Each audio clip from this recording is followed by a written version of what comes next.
system. We are a process.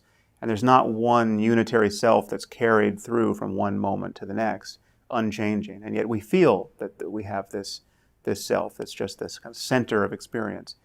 Now, it's possible, I claim, and people have claimed for thousands of years, to lose this feeling, to actually have the center drop out of experience, so that you just, rather than feeling like you're on this side of things looking in, as though you're almost looking over your own shoulder, appropriating experience in each moment, you can just be identical to this sphere of experience that is all of the color and light and feeling and energy of consciousness, but there's no sense of center there. So this is classically described as self-transcendence or ego transcendence in spiritual, mystical, New Age, religious literature.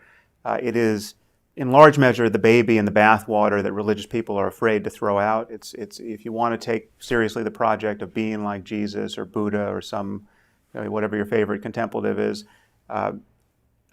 self-transcendence really is at the core of the phenomenology that is described there. And what I'm saying is that it's a real experience. It's clearly an experience that people can have. And while it tells you nothing about the cosmos, it tells you nothing about what happened before the Big Bang, it tells you nothing about the divine origin of certain books, it doesn't make religious dogmas any more plausible, it does tell you something about the nature of human consciousness. It tells you something about the possibilities of experience, but then again, any experience does. You can.